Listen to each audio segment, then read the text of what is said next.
Sir, any thoughts on the Academy Awards? Fuck this. Okay, thank you. Very nice.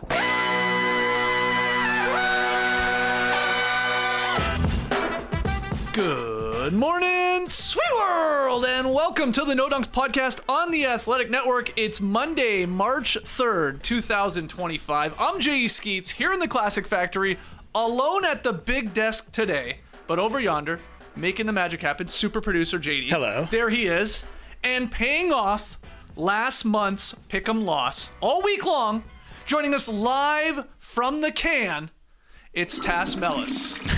Oh, it's already flushing. Here I am. At first, the Pick 'em Payoff was just a man wearing a toilet hat. Yep.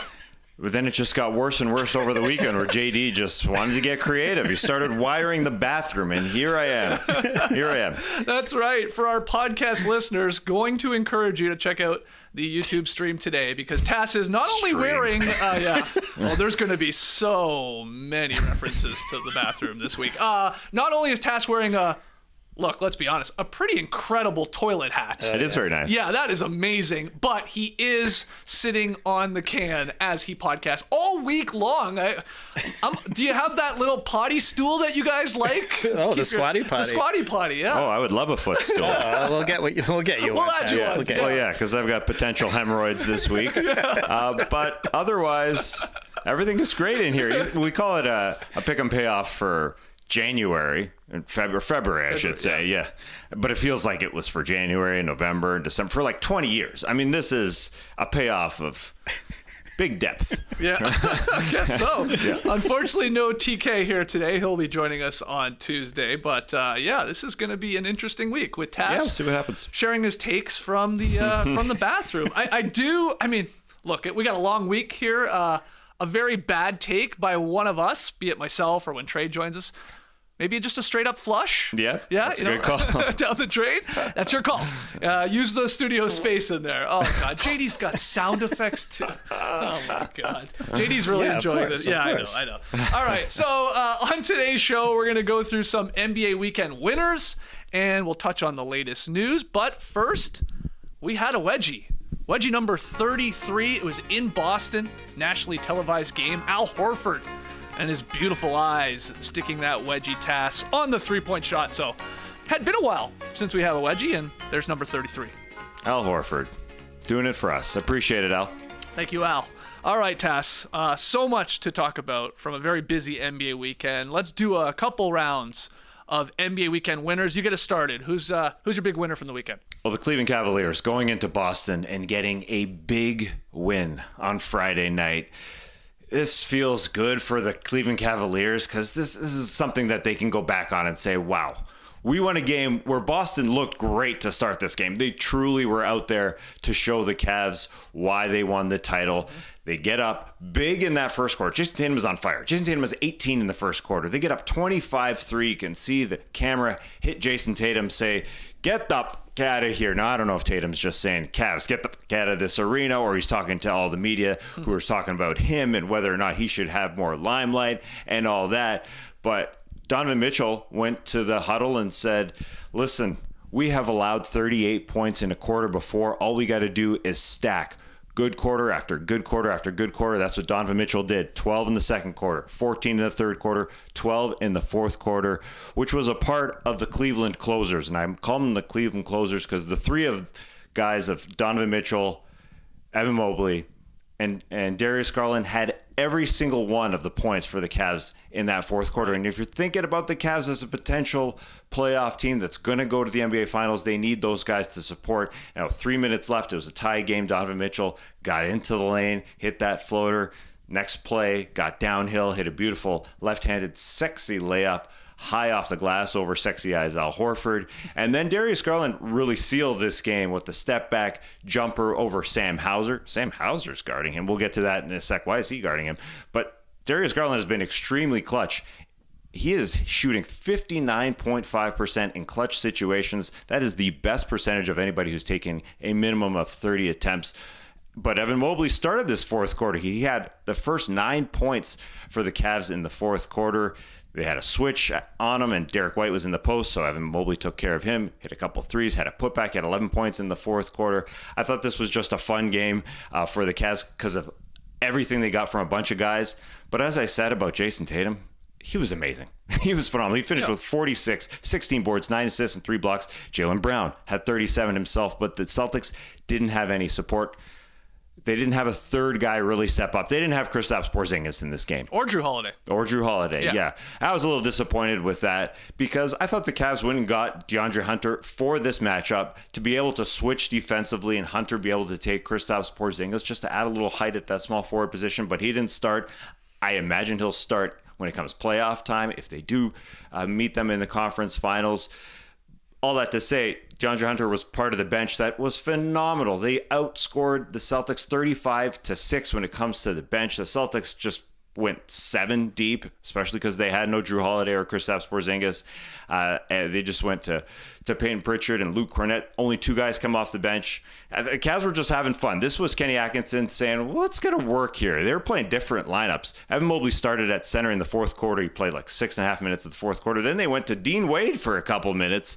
And then they brought Jared Allen and Evan Mobley off the bench to finish with at the center spot after Dean Wade was playing center. Yeah. Dean Wade was playing center. So they were trying fun stuff. And Donovan Mitchell, I think they can smell it a little bit. Don't you think, Skeets? I don't know. You're the one in the bathroom. Who's smelling what? Yeah. I think the Cavs finally say to themselves, listen, I know they won the finals, but they also just gave up a huge lead late season in Boston. These are things that Donovan Mitchell and the team can talk to each other about. And Donovan Mitchell coming through as the lead guy. But again, all those other guys really supporting is huge. Yeah, I think it was Ziller wrote in his newsletter this morning, like pointing out, okay, Celtics missing Drew, missing KP. And if they are to meet in a potential conference finals, I think the Celtics will still be the favorites, even though they likely won't have home court advantage. Oh, no, but definitely not.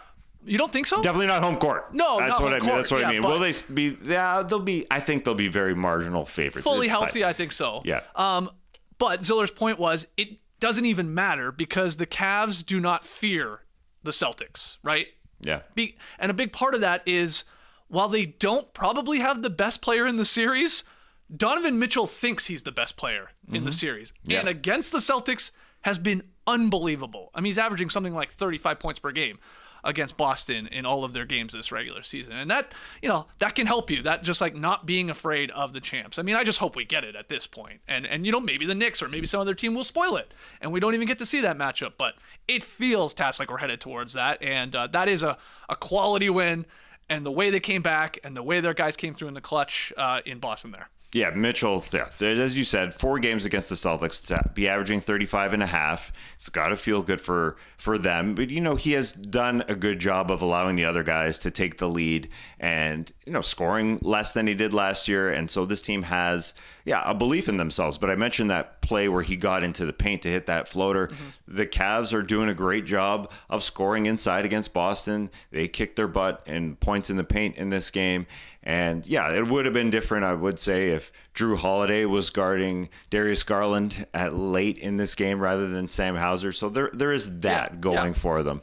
But either way, the Cavs just win games. And they won Sunday against Portland. Right. Without Donovan Mitchell, right. When the Virginia bros, DeAndre Hunter and Ty Jerome, 32 and 25, they're racking it up. They got the best record in the league. They are going to be the 1 seed. There's no doubt that definitely sealed the 1 seed in the Eastern Conference. Because Boston just can't come back. Yeah, and Boston, to their credit, did follow up the loss that they gave up the huge lead and beat the Nugget. Now they gave up a lead again, but held on in that one. And Sunday's sort of marquee game there on ABC, beating Denver by, I believe, 7 in the end. So both these teams, after that great game on Friday night, take care of business, so to speak, be it Cleveland beating the Blazers, like you said, or obviously Boston beating Denver. Yeah, a tip of the toilet seat to both of them. Oh, wow, very nice. Oh, man, I didn't know the toilet seat lid lifted up. It doesn't stick. Wow. Drops. Wow. What's in here? What is in here? Is that your hair right there you're touching when you go inside the toilet bowl hat? That's a mystery of the week. Oh, okay. Maybe we'll find out later. Yeah, you could pull things out of there. That'd be great. All right, let's keep it moving here. My big winner of the weekend is the New York Knicks, or as I'm sure Knicks fans are calling them, the Cardiac Knicks, because this weekend, holy crap, wild couple of games. On Friday night, OG Anunoby made the go-ahead three-pointer with about 5 seconds remaining as the Knicks beat the Grizzlies 114-113. Back and forth affair. Clutch shot, sort of matchmaking between the two teams, but they get it done in the end. And the good news for the Knicks was Mitchell Robinson came back in this game. He made his season debut after recovering from left ankle surgery. Finished with 6 points, 5 boards, played about 12 minutes, so not a lot of time. He was out there on the floor task for the final play. I think he sort of got lucky because John Morant, missed a tough left-handed layup. That was challenged by the Knicks defenders, and then Mitchell Robinson looking a little sluggish, looking like a guy who hadn't played basketball in a long time. Santi Aldama sort of out-tipped him to that ball, and it just didn't drop. So he got really lucky there. But I thought overall looked decent for a guy coming back. So that was huge. OG sort of hitting the clutch shot. And then it continued because on Sunday, Jalen Brunson, he scored 31 points as the Knicks overcame a 19-point deficit to the Miami Heat. They win in overtime, 116-112. And this one, man, the Knicks are down 4 with like a minute to go, and they scored 4 straight to get it into overtime. It was OG Anunoby again playing the hero. Gorgeous tip back off a missed Jalen Brunson jumper, just like perfectly timed, got that one to drop, and then Brunson had like a little running layup in sort of semi-transition. The defense hung on, and then they took care of business in overtime. So the Knicks winning 2 like crazy games this weekend. OG was huge. And you said Darius Garland, awesome in the clutch. Unfortunately, he's going to lose Clutch Player of the Year, I believe, to Jalen Brunson. I know TK has that take as well, and probably rightfully so. Brunson is very good. Yeah. 54.5% in clutch situations. Woo! I had to look it up. That is very good. He's taking a lot of shots. Now, Garland's percentage is a good 5 points better. Mm-hmm. So that being said, we know that the pressure is on Mitchell in Cleveland, and the pressure is on Brunson there in New York. It was an awesome 3. I thought that Friday night game against the Memphis Grizzlies was the game of the weekend for me to start. I mean, it was just super fun. Felt like we were back in 1995 watching on the Vancouver Grizzlies floor there because they had the throwback floor going. But just the way it ended, punch for punch, it looked like John Morant was going to win that with that beautiful layup, as you mentioned there. And then I thought Aldama had the tip. I mean, that was a great tip.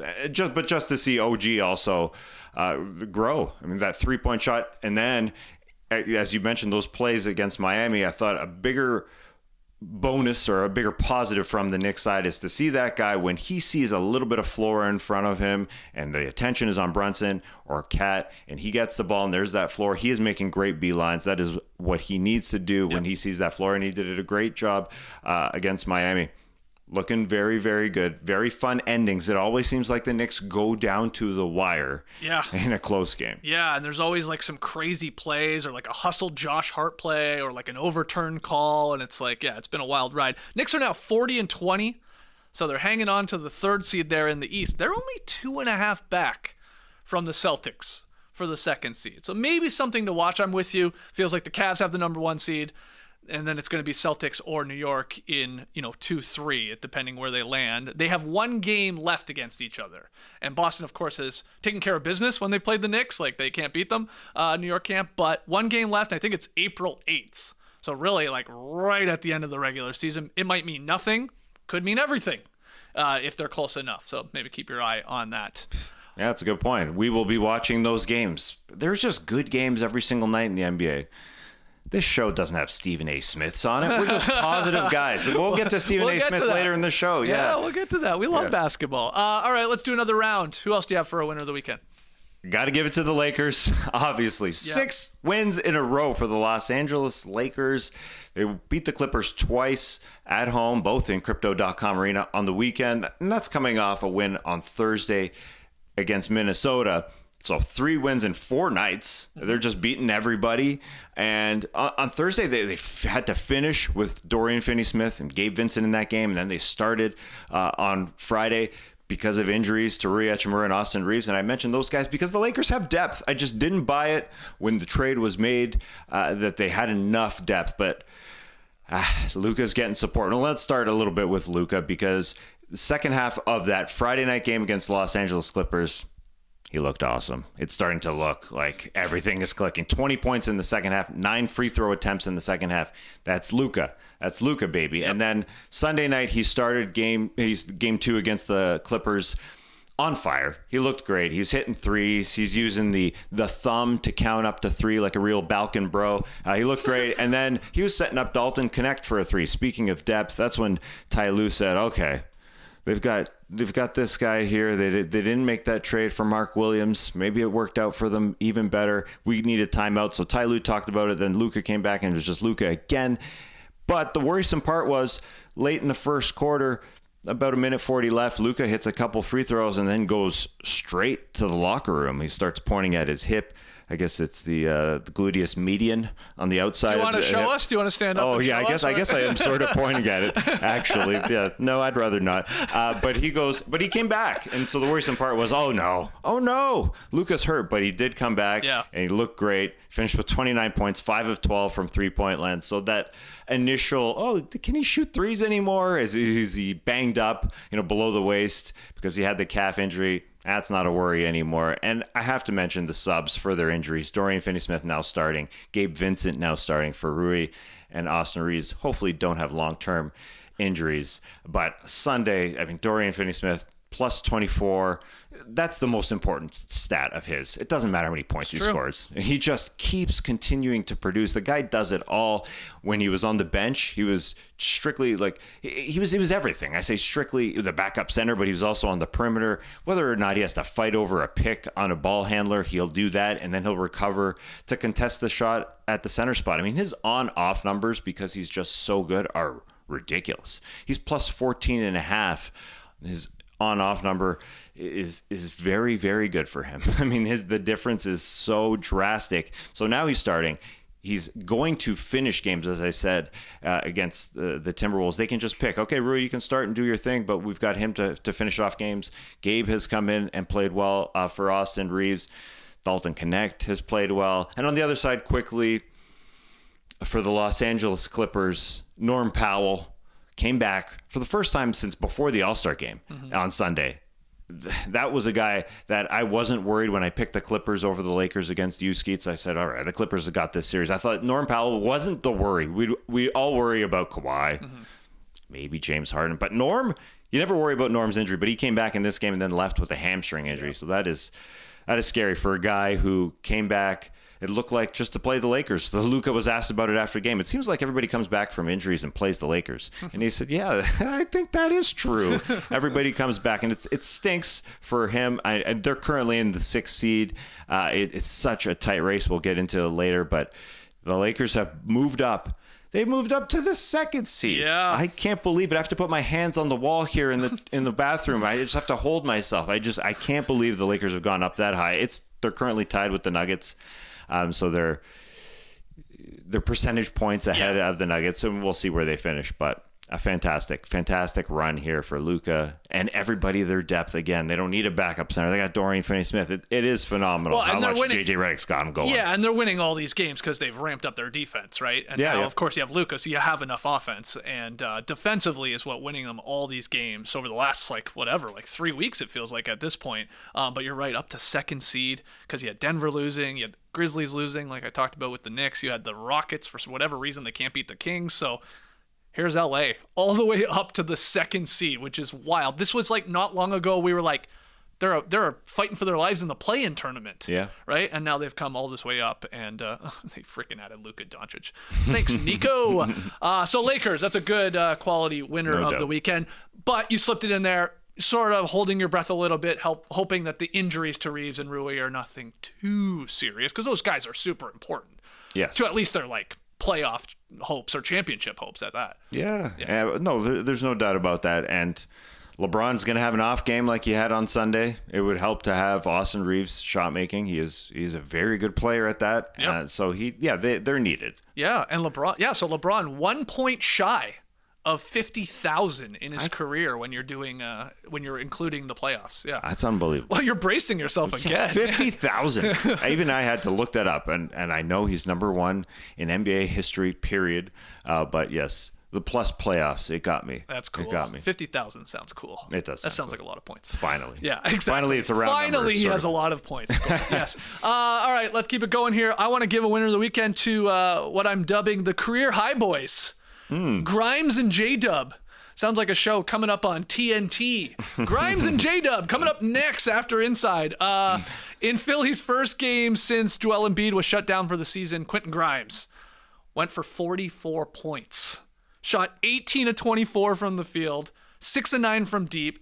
In a win, in a Sixers win. Unbelievable. Against the Warriors, who were missing Jimmy Butler, but still, that's shocking. And this surprising scoring explosion is nuts when you consider Grimes had 3 points on 1 of 4 shooting the game before, so there's that, and he only had 1 game ever where he scored at least 30 points this season before Saturday. So just out of nowhere, Grimes was on fire. That was just wild to see. 44. He also had like a clutch hoop in this game. He got by on, drove on Santos, put the Sixers up 2, and then Yabusele hit a corner 3 the next time down, and that gave him enough space. So that was wild. You have any quick thoughts on Quentin Grimes there? Always been a Quentin Grimes fan. You have. Didn't know a 44 spot was happening in an NBA game, but the smile he's got great teeth. The huge smile he had. It reminds me of Trey's had that maniacal laugh on our show last week where he had those big teeth. Lots of compliments on his teeth. Lots of compliments on Q's teeth. I mean, Quentin Grimes looks great. And this whole Paul George thing, I'm not going to podcast anymore. That has to be a benefit for the team in some weird way. That they're at least he knows that despite Joel Embiid being out for the season, which we'll get to, at least Paul's dedicated. It's a weird race in the Eastern Conference for the 10 seed, but yeah, I mean, those games are interesting. They're playing Portland today. That'll be our pick 'em game. I'll be picking it from the toilet later in the show, but that don't pick it out of the toilet. No, okay, I don't. It's not there. I don't think. Well, I was gonna say, shouldn't Quentin Grimes be upset that Paul George isn't podcasting anymore? This would be awesome. So he can get more minutes? Yeah, he might go on. He might have him on the show. Talk to him about his 44-point game. He's like, come on, man, bring it back. Yeah. Give me some more buzz. Hey, listen, just like us, there's off-season shows to fill. Come on in the off-season. Okay. So that was one of the career high boys. And then Jalen Williams, like I said, J-Dub, he had a career high 41 points. Sort of surprised me a little bit. Like, oh, wow. That's his career high. Okay, awesome. For OKC as they beat the Spurs 146-132. This is on Sunday. They spoiled the Spurs' homecoming there following a very long-ass road trip. They had been gone forever. But J-Dub dominated the second half. This guy was muscling his way to the rim time and time again, and he was hitting crazy little circus shots, little and ones left and right, but that dude is a bulldozer. And he was the reason they won this game because OKC was leading by 2 with like 14 minutes to go. And then, he just went off and they ripped off another one of these crazy runs because the Spurs couldn't miss a 3-pointer in the first half. They gave up another 77-point first half, OKC did.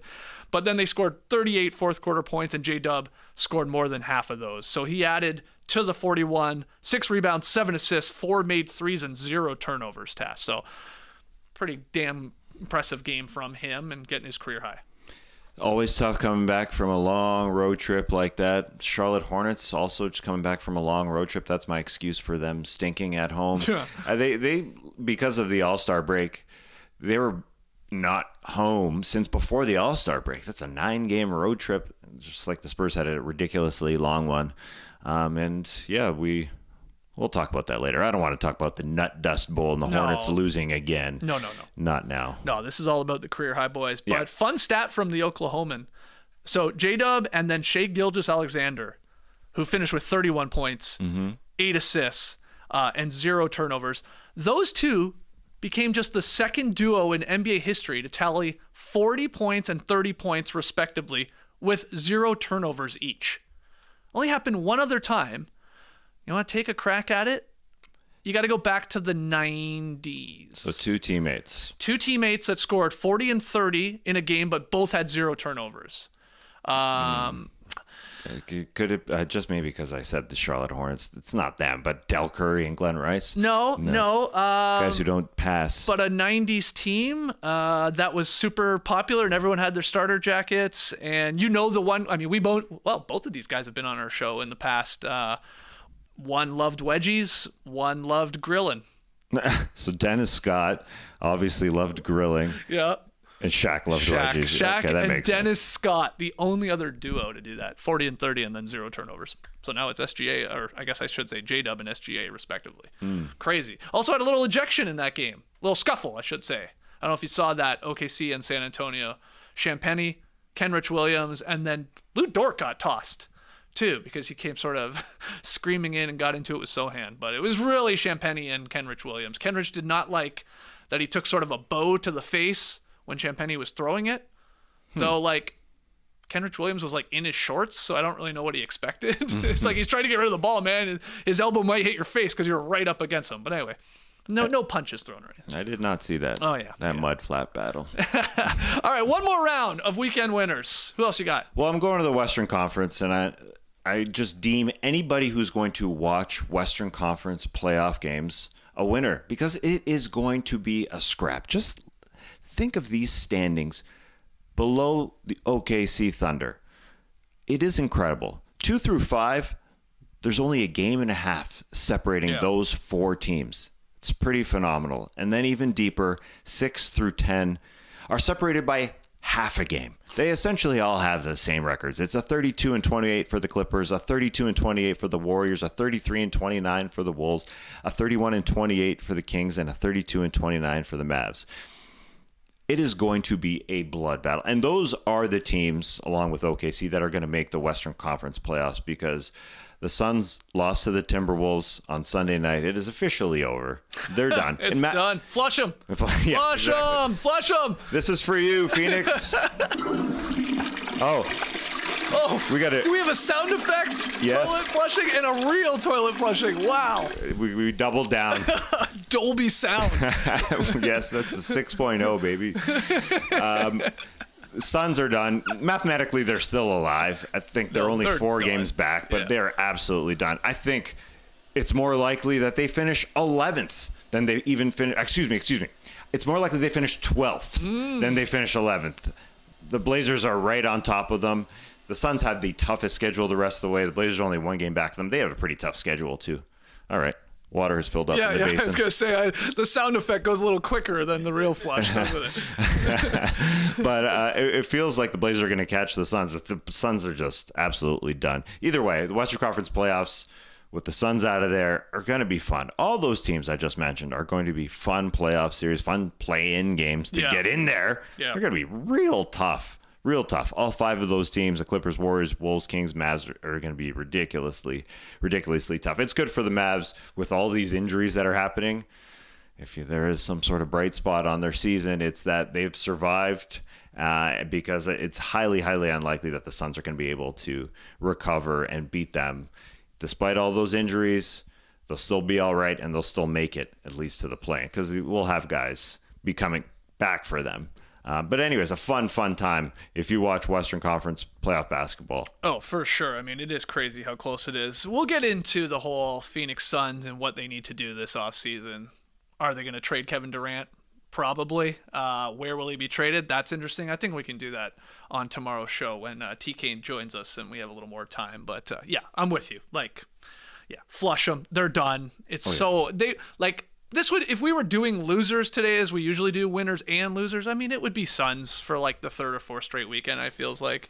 Did you see Anthony Edwards scored 44 points against them and then tried a pretty audacious alley-oop attempt that Bradley Beal was not having any of, and he literally pushed him in the air. We were going to have one of the at least one of the best alley-oops of the season off the bounce from Dante DiVincenzo. I mean, definitely clowning them a little bit, but Beal said no, and it got upgraded to a flagrant 1 because he's completely exposed in the air, and then Ant was upset about that, but yeah. A bounce pass alley-oop. That doesn't happen. It happened in the All-Star game. Was that a Steph and Giannis combo? Yeah, a couple years ago, yeah. That was fun. But it would have been fun to see Ant do it. Don't see it in a game all that often. Yeah, I mean, Ant was skying too. He nearly like grazed his head off the backboard. It would have been crazy. All right, a couple other honorable mentions for winner of the weekend. The Raptors, Tass. Oh, baby. They executed the ethical tank job versus the Bulls on Friday. I wish Trey was here. You think that was on purpose? Yeah, a little bit. Because when they sit Jakob Poeltl, they stink worse than the bathroom you're in right now. I mean, it's pretty amazing. They nearly did it again against the Magic. Take Poeltl out, and suddenly there goes the lead. But they held on. They got that win. But Yeah, I mean, like, yes and no. They were up in the fourth. Yeah, it looked like it was over. It looked like they were going to win, but they somehow just gave it up. Bad offensive possession after bad offensive possession.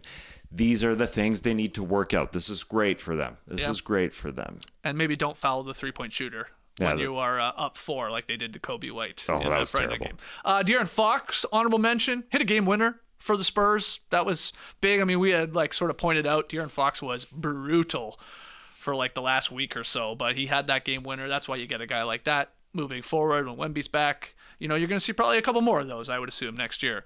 Steph Curry notched his first slam dunk since 2019. He said it's his last dunk. Yeah. As well, he's like, I will not be doing that again. He said, I'm calling it. He barely got it in, really. I mean, it sort of grazed over the rim. He said it took a lot out of him in that loss. That was in that loss to the Quentin Grimes game. Yeah. That may be why he doesn't want to do it again, because he barely got over there. Yeah, he's like, that's the last one, so enjoy it. So that's pretty crazy. And then you already slipped it in a little bit, but the Pelicans defeated the Jazz 128-121 on Sunday. That's huge in the Nut Dust Bowl standings, because I have the Pelicans. They improved to 17-44. Trey has the Jazz. They fell to 15-45. Big swing. That's like any of these games you're talking about in the Western Conference right now. You know, these two teams play each other. It's a huge swing potentially in the standings. That's one there in the Nut Dust Bowl standings. Yes, you're safe. It looks like you're not going to have the worst record of the 3 teams. The Utah Jazz are Trey's. Yeah. You're lucky. You got the Pelicans. You're good. Yeah. I called the Charlotte Hornets. Now, they have lost all 4 games to the Washington Wizards this season. That's weird. That's a weird one. The Wizards have 11 wins and 4 of them against Charlotte. Charlotte coming home after a 9-game road trip, I say it's all right to lose your first game. It's always a little tough. And again, they haven't been home since before the All-Star game, so that's a long time. And then it takes you a while to get used to it. It was a weird road trip where they beat the Lakers on the road trip. So we'll see. I'm one back of Trey, but I'm just doing stupid poopy things here at the end of the season. So I'll be eating something. So we'll keep our eye on that. I am feeling pretty good having a couple games clear of you guys. But my final win of the weekend, I'm going to give it to the Milwaukee Bucks, because on Saturday, Giannis and Damian Lillard combined for 57 points to lead the Bucks over the Mavs. What am I hearing right now? Well, I was hearing something in the studio, so I had to stop talking for a second. There's some weird noises. Yeah. I don't know. I can't. JD, is that you? Or what's going on? It's not me. Okay. No, I just picked up my paper. Oh, okay. Just a second. My knee cracked as well. I don't know if you heard my knee crack. It's that. It's JD. There's that. Gotta be. He's plopping something. No, he's plopping. JD's plopping something. He's plopping. Okay. Stop That's plopping, not me. JD. This is a professional basketball podcast under the Athletic umbrella owned by the New York Times. Jesus, man. I just had to close my legs because I saw them open up there for a sec. Yeah, Giannis and Dame, 57 points. Oh, yeah. As the Bucks beat the Mavericks. And Gary Trent Jr. added 20 points. He's on a bit of a run right now. That guy's a streaky guy. We've seen it with the Raptors. We've seen it with his previous teams. Right now, he's on a little bit of a hot streak. But the Bucks won this for their 6th time in 7 games. And they have now sort of gotten up into 4th place in the Eastern Conference. I wanted to show Milwaukee some love, even though they only played that one game there over the weekend, because Bucks fans, Tass, were upset that we didn't discuss their team beating the Nuggets late last week on the Drop Podcast, because they beat them on Thursday night. We had a bunch of other things going on the Drop Podcast, so this is a nice way to give them a little love from that win, and they continued it there on the road, where they haven't been great. They've been very bad on the road, but got that win in Dallas. Yeah, it's a win. It's nothing really to write home about. Okay. We give Giannis is like the brother I never had. Okay, that's too far. But what I'm trying to say is I've showed him plenty of love. It's a bad diss to your actual brothers. Yeah, okay. Well, that's true. But really, it's a love relationship with Giannis. We talk about him all the time. Mm-hmm. Yeah. Mm-hmm. Yeah, you can't ridicule us. You can ridicule Stephen A. for not talking about Jason Tatum or whatever you want to talk about. But now we talk about Giannis plenty, and so they beat the Mavs. Yeah, so obviously a shorthanded Mavs team, but I like this. Giannis was brutal this year, once again from the free throw line. I think he was shooting 58% when he entered that game on Saturday, but he went 11 for 13 at the free throw line. So you're going to need to have some of those in the playoff games if they're going to advance. And he had a good one. But him and Dame, he talked about it too. He's like they're the leading duo in the league when it comes to scoring. Giannis and Dame, right? Yeah. And he's like, so, he's being asked about that. And he's like, well, we're the best. So things are obviously working. And you are seeing a little more like Doc Rivers is like, he is focusing on like Dame and Giannis action. Like, let's go more. So that's a good sign. And Dame had a good game as well. Yes, we'll see if they can take that over to the last 6 minutes of a fourth quarter in the playoffs. Right. You definitely see the chemistry working, and yeah, that's why I start to think that is the brother I never had. I mean, my brother could score. There's no doubt when I played with him, but he's not Giannis Antetokounmpo. No, I assume not. I'm just looking at my phone, see if he's listening, see if he texted me yet. Not yet. Okay. Phone fell in the toilet, so I'll get it later. All right, let's get to some NBA weekend news. We'll start with the injuries here. 76ers star Joel Embiid's season, it's donezo. Team announced late last week that Embiid has been ruled out for the remainder of the season because he is, quote, medically unable to play.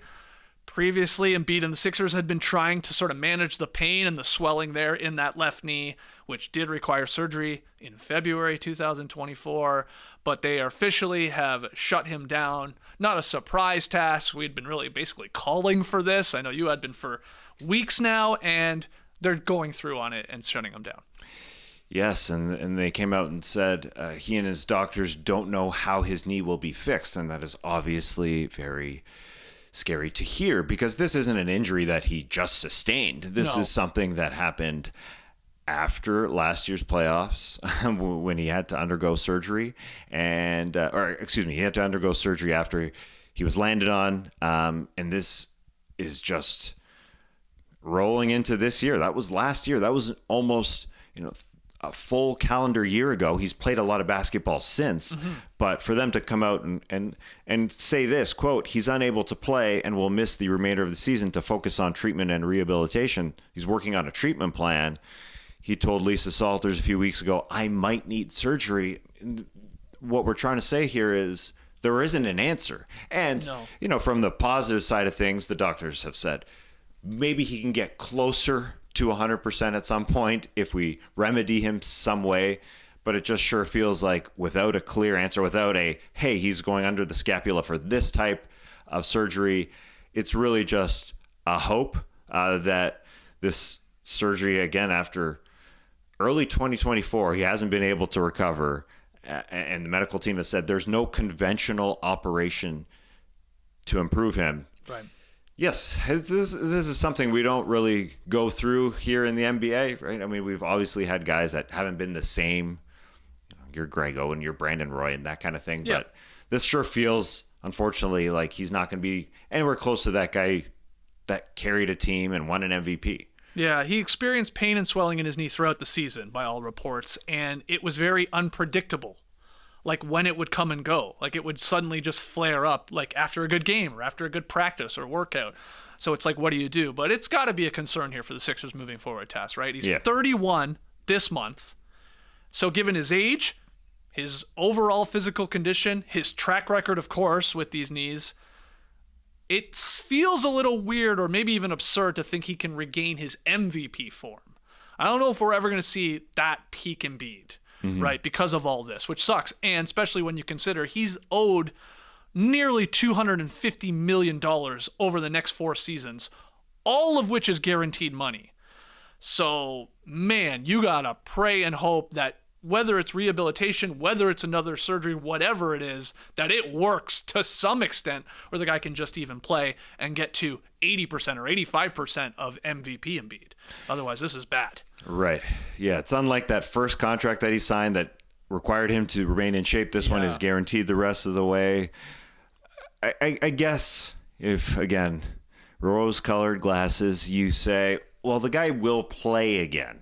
It sure feels that way. Okay, and I believe that. Right. Yeah. Because he could be playing now. I know they've deemed him unfit to play and that he's had to undergo things every single game, every single day, as you said. And let's be honest, they want to lean into being bad. Yeah. They want to keep their pick. And they're not going anywhere this year, whether he plays or not. Yeah. Yeah, and as you said, he's getting older. The reason why I think it's even a little late that they shut it down, I mean, because you want a longer roadway here to next season. That's you just want this guy who's into his 30s to be back and playing as well as possible and everything to be all happy as possible, and Podcast Beat recording interviews with Joel Embiid about him coming back. I mean, it just seems like a very long time, as he told Lisa Salters. I mean, it may require surgery. It may take a long time. So he's going to slow play it going into next season, which he did for this season. It is just such an up and down. You combine that with all the fines for the Philadelphia 76ers, the suspension that Embiid had when he was frustrated with the writer there in Philadelphia. There's a lot that happened this season. It is a terrible season. Yeah. Period. Oh my God. Embiid's career scoring average is 27.7 points per game. That's behind only Jordan, Wilt Chamberlain, and Luka Doncic.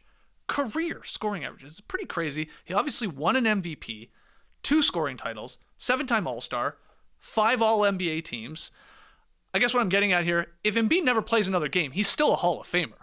Like, he would go into the Hall of Fame, I believe, with those accolades, despite being the only NBA MVP who has never let his team beyond the second round. Like, he has that sort of against him, that playoff success that sort of has failed him. And he's never played in more than 68 games in a season. He's only topped 63 other times. So that's always been the knock on him, unfortunately. But he's a giant dude, and this isn't the first time we've seen a giant, talented big man whose career is maybe shortened or derailed because of injuries. Because I keep thinking, Tass, now, if this is the beginning of the end, let's say, for Joel Embiid, how is he remembered in NBA history moving forward? And I think it's like sort of a combo of a couple guys. Because on one hand, other talented big men like Yao Ming, Ralph Sampson, they had injury-shortened careers, right? That kept them from potentially even higher levels of success, both individually and team success in trying to win a title. So they come to mind. Then another one is maybe like a little Tracy McGrady, Joel Embiid comparison. Incredible peak for both those guys. Scoring titles for both those guys. But some banged up years, obviously, and then very little playoff success. You know, McGrady, like Embiid, is there. And then just finally, and this is a bit of a weird one, but Patrick Ewing, I think, is going to come to mind when we talk about Embiid 20, 30, 40 years from now. Both men, Hall of Fame worthy centers, beloved, I believe, more by their fan bases than maybe the general public. And I think a part of that is because of the elite contemporaries that they were battling at their position for their career. Patrick Ewing, it's like Shaq and Akeem Olajuwon, maybe even David Robinson, and then it's sort of Patrick Ewing right there.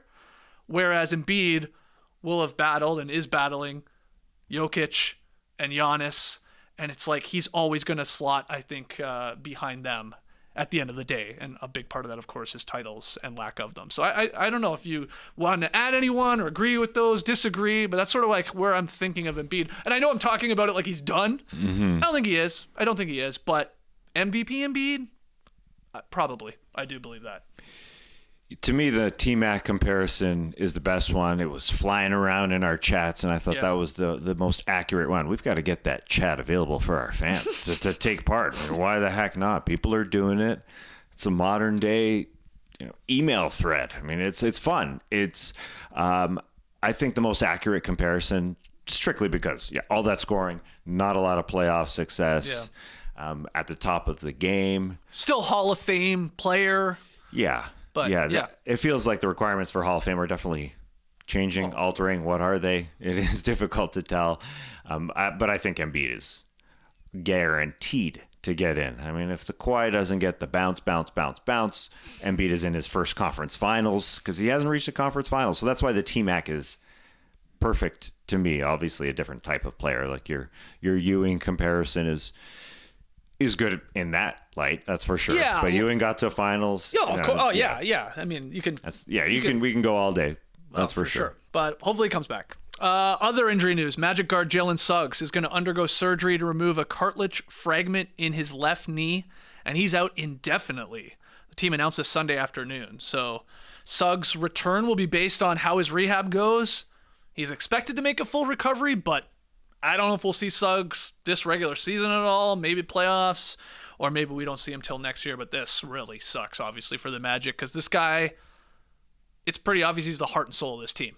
Like, without him, they're a different team, and we're not going to have him here for a long time. Yeah, I've been following this closely because when he goes down, this team is so different. And so he was deemed to have a quad injury when he left the game against the Pistons on January 25th. He's been out 5 weeks. It was a quad injury, so I was just confused. I got into it, and I'm looking down here, and I know, JD, you had to get off my camera because you saw me looking down at my notes, because I need the pronunciation, the proper pronunciation of this injury that he has.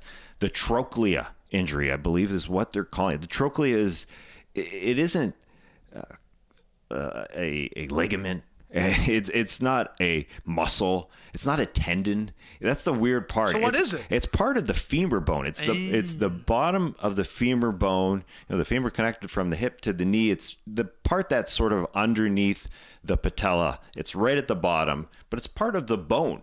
And so it's odd to call it that. I did the Dr. Brian Suterer check-in to see what he had to say about the trochlea, but you've got the patella just basically it slides over the trochlea. It's just the thing that's underneath the patella. And when he went out with that injury, he grabbed the back sort of like kind of his hamstring. Yeah. And then he put his hand sort of over his knee, and he kind of ran into Cade Cunningham. And now they're thinking that I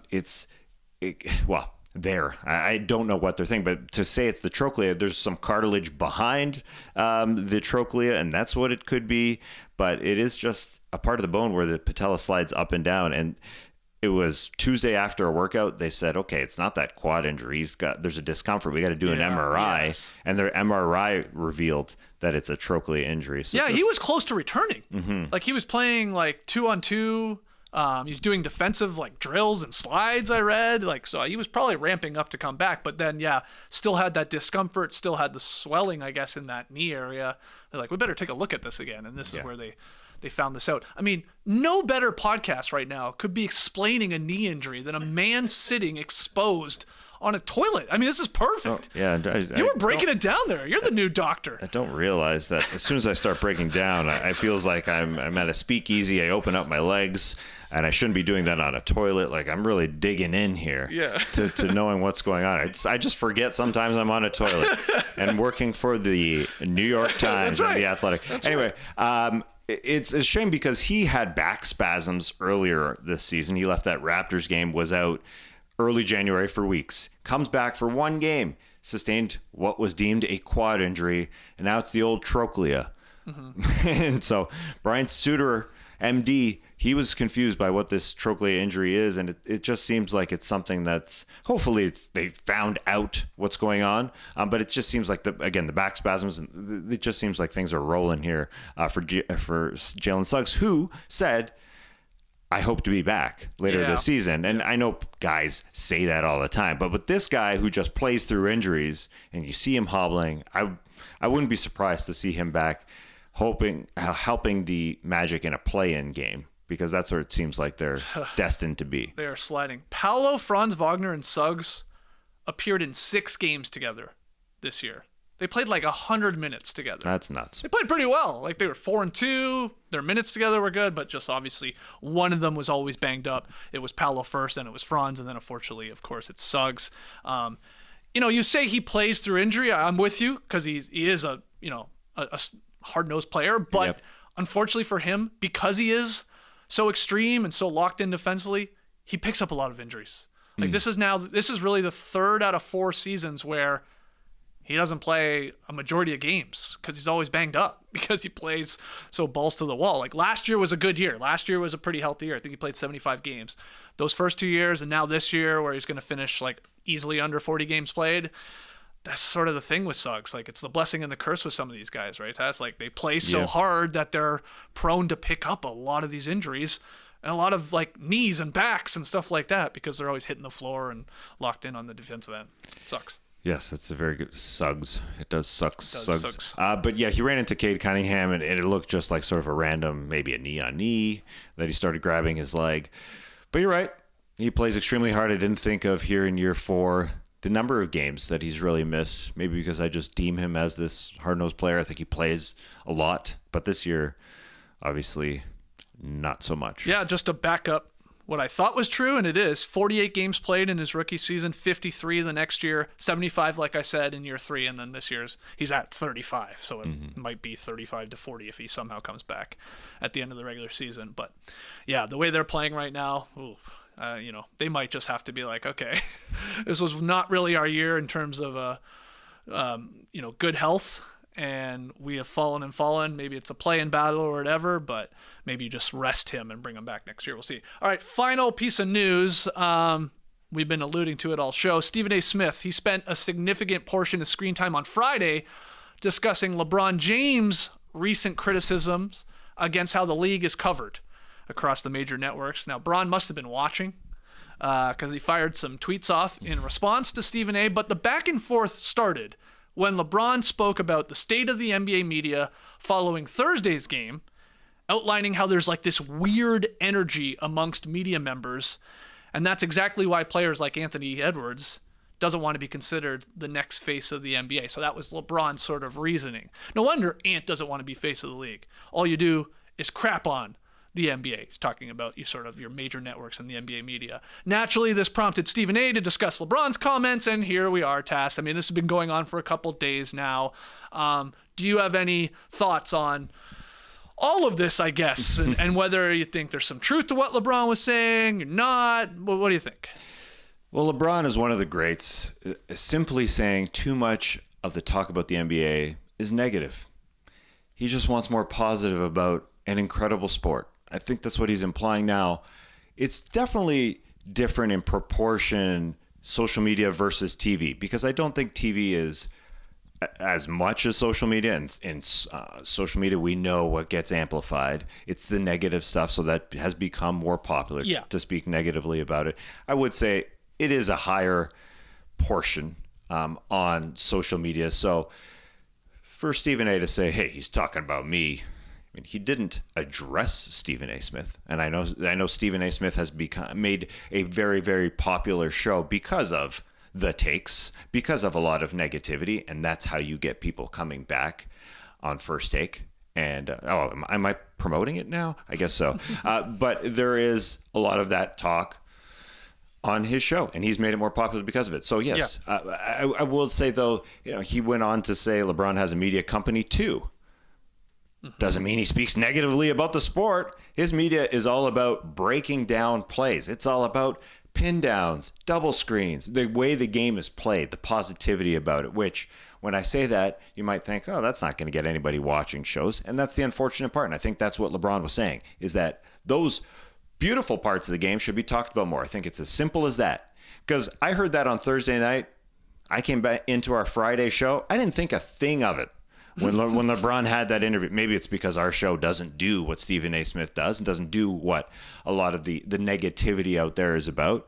That's partly, me patting myself on the back, but I just think that that's all he's saying. Mm-hmm. And it is unfortunate. That's the whole picture, I think. And when he went on and talked with Scott Van Pelt after the Clippers game, he was interviewed about it. He really respected Scott Van Pelt. He said he knows that Scott Van Pelt just talks about the cool things about the game, and he'll talk about things off the court. But now I'm deeming SVP a great broadcaster, because he is. He is. And he just not only talks about the game, but he talks about things off the court. But he doesn't really get negative about stuff, and so. That's all LeBron's saying. I don't think there's really any harm in what he said. Yeah, we usually avoid this stuff because it very quickly becomes an echo chamber, this shit, because it's like, I mean, you see it, how it happens here. Like, this is everything for Stephen A. He wants to hear this criticism because then he can just do another 20 minutes on it, and then you get another call it response. Criticism, because it really wasn't. Yeah, right. I mean, I think we can infer that LeBron, when he was saying these comments, he did mean probably Stephen A., probably ESPN to some extent, the hot take shows, probably inside the NBA, because there's always been like, these guys don't actually like the game. I'm talking about Barkley and Shaq and Kenny, and it feels like they're the ones always crapping on today's game. Like, okay, it's all this stuff that's been said a million times. But the other part of this is like, okay, the NBA media it's not the entirety of the NBA media that hates the NBA. It's like what you're saying. It's just what gets like amplified, because unfortunately that's what people care about and like to share, I guess, that negative sort of connotation. But this is also the classic, like, I wrote a blog for a long time, man. I get it. You write something, or like we do a podcast. I mean, just use that as an example. You'll get 100 to 1,000 people saying, I like this take. I like this blog post. I like this podcast. That was a great take, Tass in a toilet hat. You get 1,000 of those, right? But you get one comment that's like, I hate that. You suck, whatever. And like, that is like just the human nature is like, you're like, focus on that. And for whatever reason, you disregard the 1,000 of compliments or positive things. And I think that happens with everything in today's society, with today's internet and social media. Like, that's just the way it is. But I will say the one thing I don't like about the LeBron comments is, like, I think this whole face of the league thing, these are like two separate things. Like the crapping on the league and crapping on the NBA, and then the face of the league, and that's why Ant doesn't want it. I don't think those are actually one and the same. Like, you don't get to pick who is the face of the league, right? Like, that does sort of happen organically. And it's been LeBron. Maybe you believe it's Steph Curry, but really it's been LeBron for the last like 20 years. And then we're going to see who it's going to become after LeBron is finally done kicking ass at basketball. He's still amazing. But like, you don't really pick. Like, that's not how it works. Like, we don't say that's the guy now. Like, it might be Wembanyama. It might be Anthony Edwards. It might be somebody else. Hell, it might be the Thompson twins for all we know. Like, we don't know, and it just sort of happens organically. Big part of course, is playoff success and championships. I think you have to have those. But then you have to have something else about you that people click with, be it your personality or whatever. Yeah. So that part was a little strange to me, that LeBron was trying to sort of jam in there, I thought. Yeah, I hear what you're saying. Yeah. I think if he was to specify when you are ridiculed by the media and when that fades away, I think it's when you don't win at the first part of your career. People were all over LeBron. Getting swept in the finals in 07. Yeah. And people were all over Michael Jordan. And people were all over Dr. J. Like, I mean, so this is nothing new. Yeah. So you just have to win. I don't think you really have to have a ton of personality even, or you change the game. I mean, Steph, I don't think he's really extremely well known about everything he does off the floor, but he changed the way the shot is made, the way 3-point shots are done. So there's that. I mean, you just have to win, and then you get the limelight, and then people stop ridiculing you. People stop hating you. And yeah, LeBron just needs, I think LeBron should say that. I think they should have a breakdown. I mean, that's what his media company is great for. Break it down. Well, he started his own podcast to at least address what he thought was a vacuum in the space, right? Right. Yeah. I mean, it's like what Kobe did with ESPN when he was doing the details. It was called Detail, right? Or am I misremembering? So. When he was getting into just breaking down footage, breaking down each play. But it's hard work. It's hard work to do that. It's hard work, and it's not going to be for everyone. Yeah, of and course. That's fair too. Like, this is the whole point. There's going to be all these lanes for people. There's going to be a podcast where a guy can sit on a toilet wearing a toilet hat, breaking down the knee structure and the groove of the trochlea. Yeah, it's the groove. It is so interesting. It is so interesting. But then that may not be for you. Guess what? There's the good thing is there's a bunch of Thinking Basketball with the man Ben. Yes. There's that type of stuff. Yeah. And yes, there is both. And I get why people are all over Ant here before he finishes or before he wins. I'm already deeming him as a winner. But if he gets to that point, then I think people stop and just, all right, everybody here is saying he's great, then I got to say it too. And so there's less of the, this guy sucks, that part of it. But yeah, I think LeBron, calling it just a weird vibe, a weird energy. Weird energy. Yeah. I mean, it really has changed, since we started potting. This, I do, it's weird. I guess you can call it weird, but it's just what's amplified.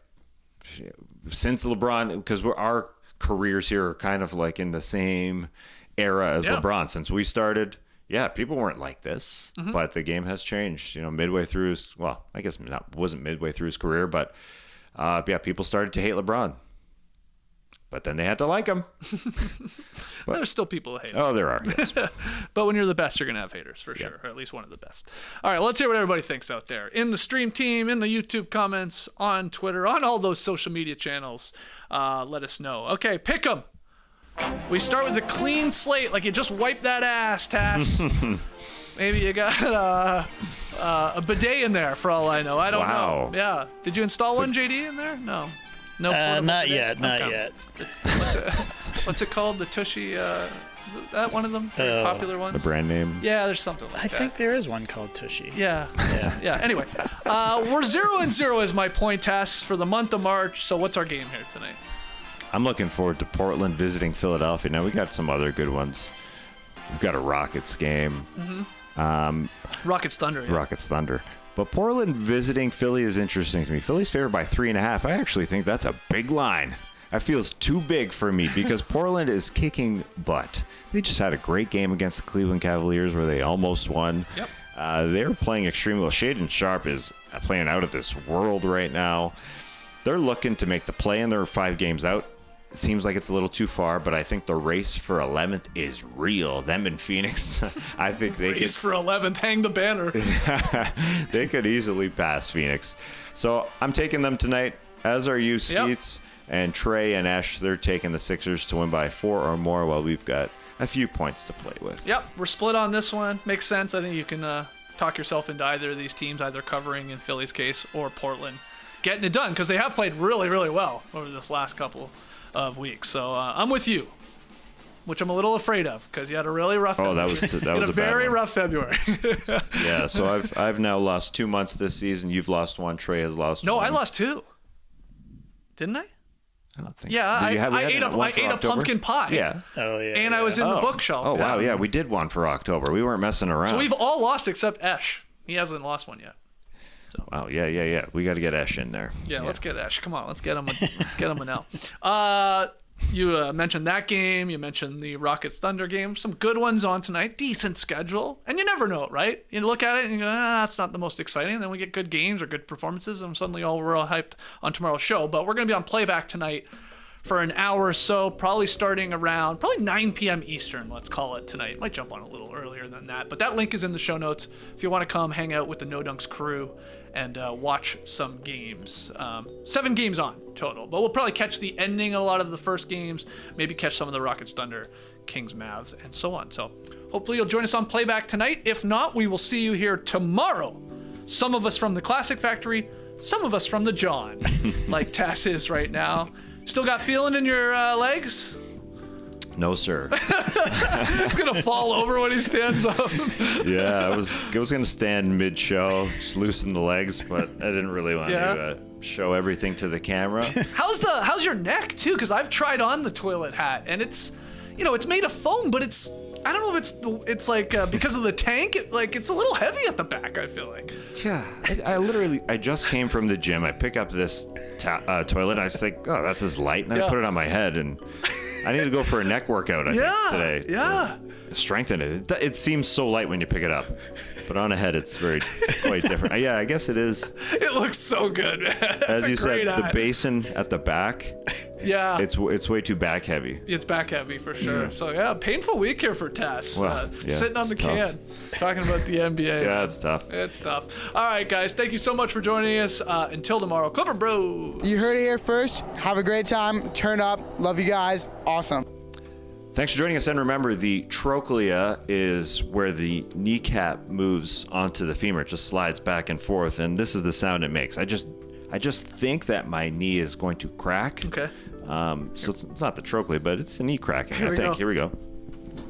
Oh! Yeah, got one. Many to come this week. Embrace the day, people. Holy crap.